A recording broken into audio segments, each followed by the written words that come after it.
नाज़रीन किराम अस्सलाम वालेकुम वरहमतुल्लाहि वबरकातुहू।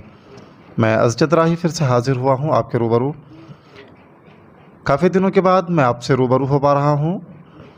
सक्षमता परीक्षा 2.0 के लिए विज्ञापन जारी हो चुका है। नोटिफिकेशन जारी हुए कई दिन हो चुका है और अब तक हज़ारों असातिज़ा ने इसके लिए फ़ॉर्म भी भर दिया होगा। फ़ॉर्म भरने का आखिरी तारीख़ है 4 मई, यानी 4 मई तक आप फॉर्म भर सकते हैं। बहुत सारे लोग हमें कॉल करके ये पूछते हैं कि सक्षमता परीक्षा 1 में हम नहीं बैठ पाए थे, क्या अब सक्षमता परीक्षा 2 का इम्तिहान दें या नहीं। तो उनसे मैं यही कहूँगा कि आपको जो मुनासिब लगे आप वो कर सकते हैं, लेकिन सक्षमता परीक्षा अगर आप दे देते हैं तो आपको बाद में पछताना नहीं पड़ेगा। मान लेते हैं कि अगर आप अभी सक्षमता परीक्षा का फॉर्म नहीं भरते हैं और बाद में जो है आप ये सोचते हैं कि बेहतर होता कि मैं भी सक्षमता परीक्षा का इम्तिहान दे देता, तो फिर उस वक्त जो है आपके पछताने से और आपके इस अमल पर अफसोस करने से कोई फ़ायदा नहीं होगा। लेकिन अगर आप सक्षमता परीक्षा में बैठ जाते हैं, फॉर्म भर देते हैं, तो वो बात की बात है कि आप जहां आपको मतलब ज़िला अलाउट किया जाता है, फर्स्ट चॉइस, सेकंड चॉइस या थर्ड चॉइस, आप वहां जाना चाहें तो जाएं, ना जाना चाहें ना जाएं। कोई ज़बरदस्ती आपको भेज नहीं सकता, ठीक है।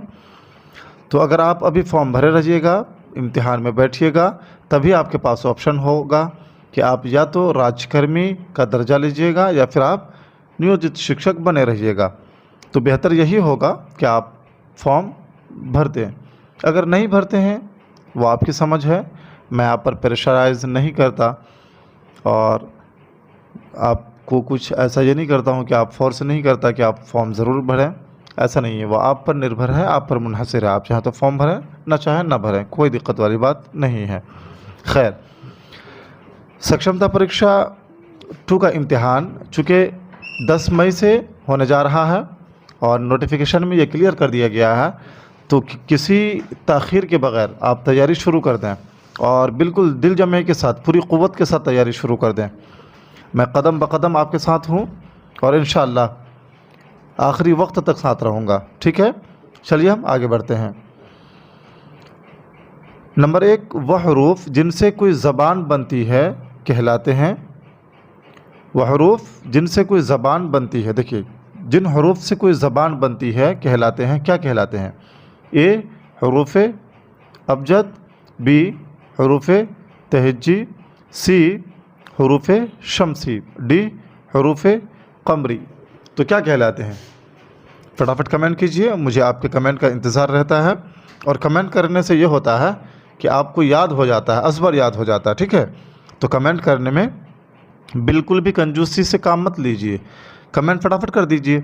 ए, आपको सिर्फ कमेंट करना है, ए बी सी डी, जो आपको सही लगे कमेंट कर दीजिए, ठीक है। तो वो हरूफ जिनसे कोई ज़बान बनती है कहलाते हैं हरूफ तहज्जी। क्या कहलाते हैं? हरूफ तहज्जी, ठीक है। चलिए आगे बढ़ते हैं। उर्दू ज़बान के हरूफ तहज्जी आ समेत, आ मतलब अलिफ ममदूदा समेत कितने हैं? ए 39, बी 37, सी 40, डी 38। दुरुस्त क्या होगा? फटाफट कमेंट कीजिए। ये तो आपको याद ही होगा, कंफर्म है।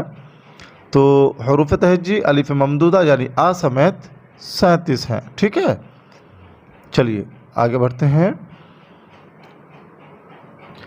नंबर 3, वह हरूफ जिन पर अल अरबी आता है मगर पढ़ा नहीं जाता, यानी अलिफ लाम अरबी आता है मगर पढ़ा नहीं जाता, उन हरूफ को कहते हैं, मतलब उन हरूफ को क्या कहते हैं? देखिए यहाँ पे खाली है, तो उन हरूफ को क्या कहते हैं? फटाफट कमेंट कीजिए। ए हरूफ अबजद, ए हरूफ अबजद, बी हरूफ तहज्जी, सी हरूफ शमसी, डी हरूफ कमरी। आपको मालूम ही होगा, चूँकि इससे पहले अगर आपने कवायद की तैयारी की है तो आपको मालूम होगा। अल जिन हरूफ अल जिन पर आता है, जिन हरूफ से पहले आता है, ठीक है, मगर वो पढ़ा नहीं जाता, तो क्या कहलाता है? हरूफ शम्सी क्या कहलाता है? हरूफ शम्सी। जैसे अशम्स, ये याद रखिएगा, ठीक है। अशम्स, देखिए शम्स से पहले अलिफ लाम आ रहा है लेकिन पढ़ा नहीं जा रहा है, अलशम्स नहीं पढ़ा जाएगा, अशम्स पढ़ा जाएगा, ठीक है। तो उन हरूफ को हम क्या कहते हैं? हरूफ शम्सी कहते हैं, ठीक है। और हरूफ शम्सी की तादाद क्या है? हरूफ शम्सी की तादाद 14 है, ठीक है। चलिए आगे बढ़ते हैं। नंबर 4, ज़बर ज़ेर और पेश को क्या कहते हैं? ज़बर ज़ेर और पेश को कहते हैं, मतलब क्या कहते हैं?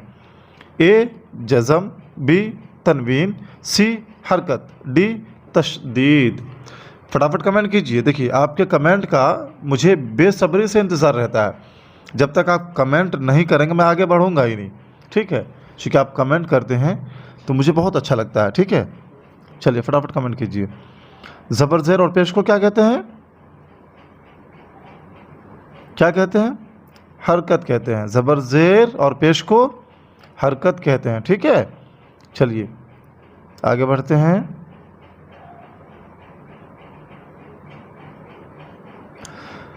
नंबर 5, जब किसी हर्फ के नीचे या ऊपर 2 ज़बरें, मतलब 2 ज़बर या 2 ज़ेरें या 2 पेश आएँ, उसे कहा जाता है, उसे क्या कहा जाता है?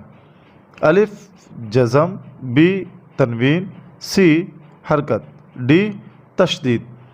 जब किसी हर्फ के नीचे या ऊपर, ठीक है, देखिए ऊपर या नीचे कहीं भी 2 ज़बर या 2 ज़ेर या 2 पेश आए तो उसे क्या कहते हैं? हम तनवीन कहते हैं। क्या कहते हैं? तनवीन, ठीक है। चलिए आगे बढ़ते हैं, लेकिन आप कमेंट करते जाइएगा। नंबर 6, ऐसी वाव जो खूब खुलकर पढ़ी जाए या खींच कर पढ़ी जाए, ठीक है, कहलाती है, मतलब क्या कहलाती है? ऐसी वाव जो खूब खुलकर पढ़ी जाए कहलाती है। ए वाव मारूफ, बी वाव मजहूल, सी वाव मादूला, डी कोई भी नहीं। देखिए हम फटाफट आगे इसलिए बढ़ रहे हैं कि वीडियो लंबा ना हो जाए, चूँकि आपको समझाना है। मुख्तसरन मैं समझाते जाता हूँ। और अगर आप चाहते हैं कि सक्षमता परीक्षा के लिए बेहतर तैयारी करें तो हमसे मास्टर उर्दू नोट्स ज़रूर हासिल कर लीजिएगा। आप ये ना सोचिएगा कि पेड मास्टर उर्दू नोट्स दे रहा है, हम 300 रुपये खर्च क्यों करें। अगर आप खर्च नहीं करते हैं तो उन लोगों से पूछिएगा जिन्होंने सक्षमता परीक्षा 1 का इम्तिहान दे दिया है और हमसे उर्दू नोट्स नहीं लिया था। ज़्यादातर असातिज़ा फेल कर गए हैं। देखिए कीमत बहुत ज़्यादा नहीं है, दिगर लोग 700, 800, 900 रुपये तक दे रहे हैं, लेकिन मैं सिर्फ 300 रुपये में दे रहा हूँ और मेयारी नोट्स फराहम कर रहा हूँ। नोट्स भी दे रहा हूँ, ऑनलाइन मॉक टेस्ट भी दे रहा हूँ और आपको ऑनलाइन क्लासेस भी दे रहा हूँ वीडियोस की शक्ल में, ठीक है। चलिए आगे बढ़ते हैं। तो ऐसी वाव जो खूब खुलकर पढ़ी जाए क्या कहलाती है? वाव मारूफ कहलाती है। क्या कहलाती है? वाव मारूफ, जैसे खूब, ठीक है। चलिए आगे बढ़ते हैं। सवाल नंबर 7। सवाल नंबर 7, ऐसी वाव जो खूब खुलकर न पढ़ी जाए कहलाती है, मतलब क्या कहलाती है? ए वाव मारूफ, बी वाव मजहूल, सी वाव मादूला, डी कोई भी नहीं। फटाफट कमेंट कीजिए। ऐसी वाव जो खूब खुलकर न पढ़ी जाए कहलाती है, क्या कहलाती है? वाव मजहूल। क्या कहलाती है? वाव मजहूल, ठीक है। जैसे नोट, ठीक है। चलिए आगे बढ़ते हैं।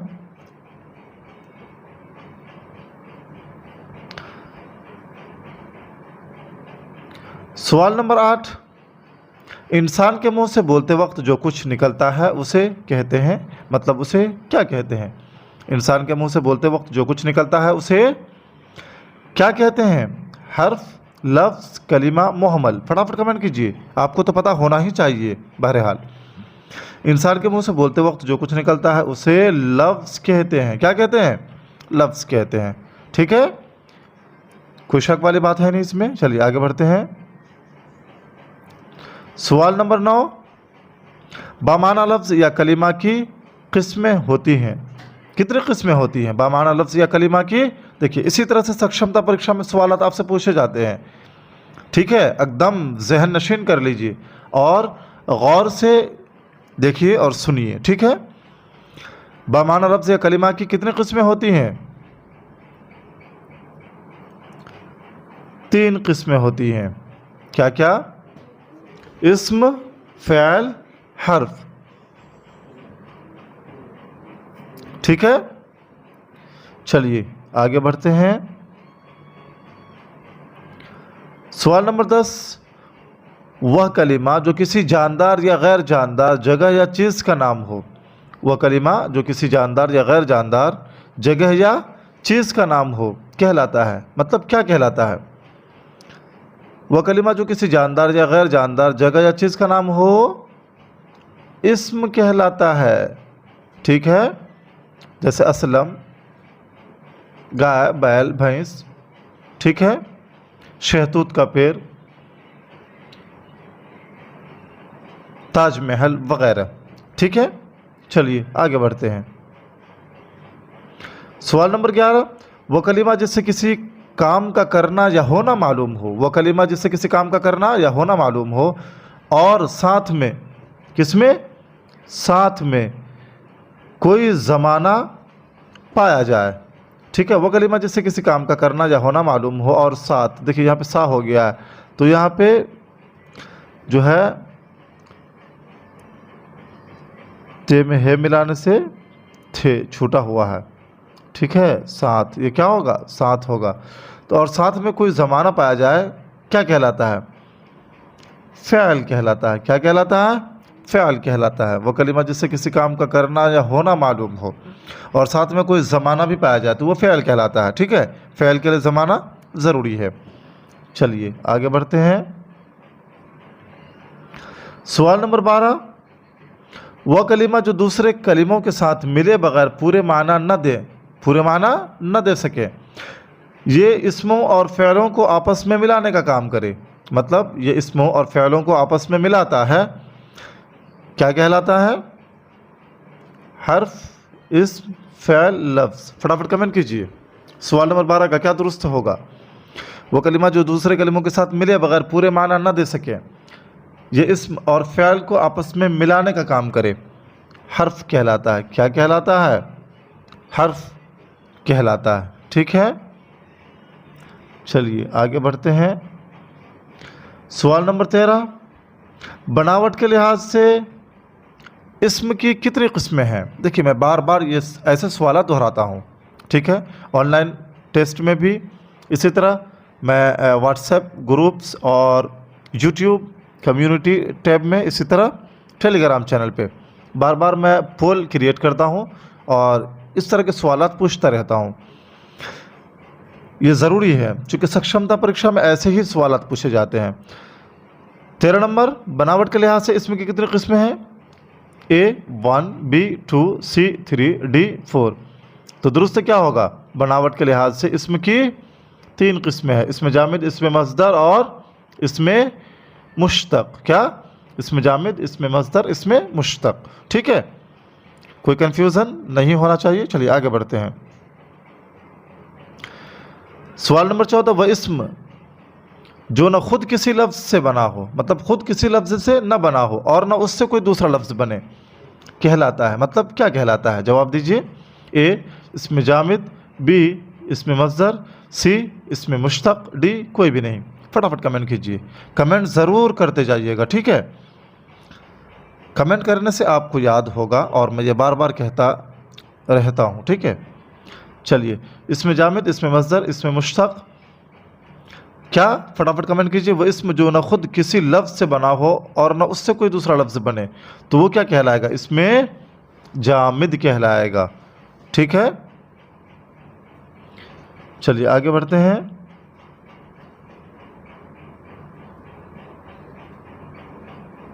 सवाल नंबर 15, वह इसमें जिससे दूसरे बहुत से अल्फाज तो मुकर्ररा कायदों के मुताबिक बनते हों मगर वो ख़ुद किसी से न बना हो, ठीक है, कहलाता है। मतलब क्या कहलाता है? इसमें जामिद, इसमें मस्दर, इसमें मुश्तक, कोई भी नहीं। फटाफट कमेंट कीजिए, ठीक है। कमेंट करने में भी कंजूसी ना किया कि ना करें, ठीक है। क्या कहलाएगा? इसमें मज़दर। देखिए इसमें मज़दर ऐसा इस्म जिससे दूसरे बहुत से अल्फाज बन जाए कायदे के मुताबिक, ठीक है, मगर वो इस्म खुद किसी से न बना हो। इसमें मज़दर खुद तो किसी से नहीं बनता, लेकिन उससे बहुत सारे अल्फाज बन जाते हैं, उसे क्या कहते हैं? इसमें मज़दर कहते हैं। चलिए आगे बढ़ते हैं। सवाल नंबर 16, वह इसम जो कायदे के मुताबिक मज़दर से बनाया जाए कहलाता है। वह इसम जो कायदे के मुताबिक मज़दर से बनाया जाए कहलाता है। क्या कहलाता है? इसमें जामिद, इसमें मज़दर, इसमें मुश्तक़, कोई भी नहीं। देखिए जो कायदे के मुताबिक मज़दर से बनाया जाए इसमें मुश्तक़ कहलाता है। क्या कहलाता है? इसमें मुश्तक़। याद रखिएगा, ये घुमा फिरा करके सवाल पूछा जाता है, तो अगर आपका कॉन्सेप्ट क्लियर हो जाता है, आप बेहतर तरीके से समझ बना लेते हैं, तो कैसे भी सवाल पूछा जाए आपसे हल हो जाएगा। इसलिए मैं बार बार कहता हूँ कि आप गौर से सुने और गौर से पढ़ें, देखें, ठीक है। सवाल नंबर 17, लुगत में मज़दर के माना है। देखिए मज़दर का माना पूछा जा रहा है। लुगत में मज़दर के माना क्या है? बैठने की जगह, सादिर होने की जगह, उठने की जगह, काम की जगह।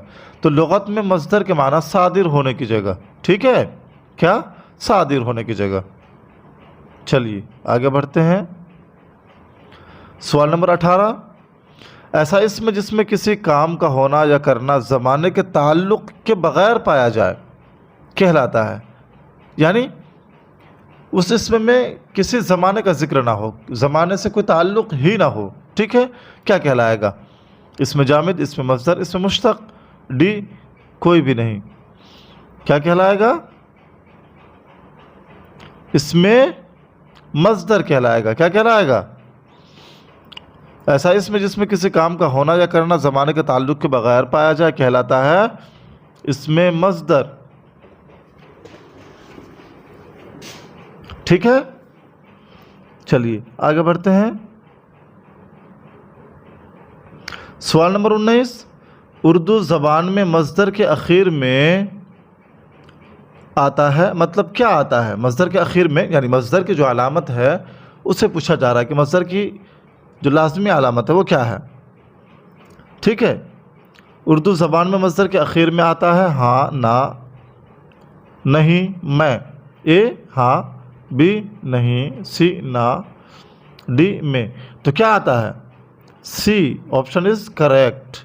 उर्दू ज़बान में मज़दर के आखिर में ना आता है, जैसे आना, जाना, खाना, पीना, सोना, ये सब मज़दर की अलामत है ना, ठीक है। चलिए और थोड़ा सा बस 2-4 सवाल, चलिए आगे बढ़ते हैं।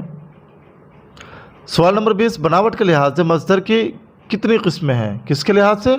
बनावट के लिहाज से मज़दर की कितनी किस्में हैं? फटाफट कमेंट कीजिए। बनावट के लिहाज से मज़दर की कितनी किस्में हैं? मज़दर की 2 किस्में हैं, ठीक है। बनावट के लिहाज से मज़दर की 2 किस्में हैं। क्या क्या हैं? आगे आपको मिल जाएगा। नंबर 21, बनावट के लिहाज से मज़दर की किस्में हैं। देखिए क्या क्या है, यही पता चल जाएगा आपको।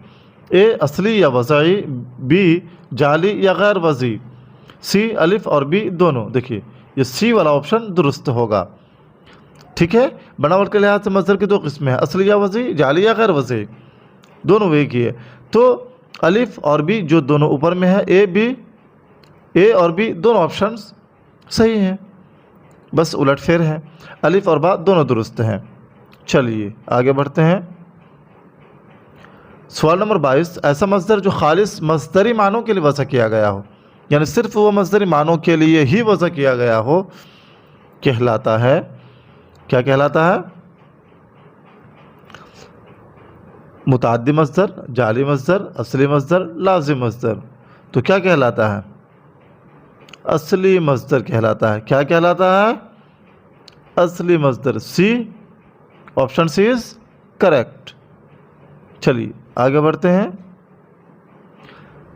सवाल नंबर 23, ऐसा मज़दर जो दूसरी ज़बानों के मज़दर या इस्म पर मज़दर की अलामत बढ़ाकर बनाया जाए कहलाता है। देखिए ऐसा मज़दर जो दूसरी ज़बानों के मज़दर या इस्म पर, ठीक है, मज़दर या इस्म पर मज़दर की अलामत बढ़ाकर बनाया जाए कहलाता है। क्या कहलाता है? मुतअद्दी मज़दर, जाली मस्दर, असली मस्दर या डी लाजिम मस्दर? क्या कहलाता है? जाली मस्दर। ऐसा मस्दर जो दूसरी ज़बानों के मस्दर या इस्म पर मस्दर की अलामत लगाकर बढ़ाया जाता है, ठीक है, या बनाया जाता है, कहलाता है जाली मस्दर। ठीक है जी, बी ऑप्शन इज करेक्ट। आगे बढ़ते हैं। सवाल नंबर 24, वह मस्दर जिससे बनने वाले फ़ैल के लिए सिर्फ फ़ाइल की ज़रूरत होती है, वह मस्दर जिससे बनने वाले फ़ैल के लिए सिर्फ फ़ाइल की ज़रूरत होती है, कहलाता है लाजिम मस्दर। क्या कहलाता है? लाजिम मस्दर। चलिए आगे बढ़ते हैं और ये आखिरी सवाल है, सवाल नंबर 25, वह मस्दर जिससे बनने वाले फ़ैल के लिए मफ़ूल की भी ज़रूरत होती है, यानी उस फ़ैल के लिए मफ़ूल की ज़रूरत पड़ती है, ठीक है, तो वो फ़ैल क्या कहलाता है? मुताद्दी मस्दर, जाली मस्दर, असली मस्दर या फिर लाजिम मस्दर? फटाफट कमेंट कीजिए, क्या कहलाता है? मुताद्दी मस्दर है, मुताद्दी, या ये मुताद्दी मस्दर कहलाता है। ठीक है, यानी वह मस्दर जिससे बनने वाले फ़ैल के लिए मफ़ूल की ज़रूरत होती ही है, क्या कहलाता है? मुताद्दी मस्दर। ठीक है, तो ये सारे सवालात जो आप अभी देख रहे हैं वीडियोस की शक्ल में, इसे दोहरा लीजिएगा, अज़बर याद कर लीजिएगा इंशाअल्लाह और ज़हन नशीन कर लीजिएगा। ठीक है, बहुत ही काम आएगा। नाज़रीन, आज के लिए बस इतना ही। अपना ख्याल रखें। अल्लाह हाफिज़।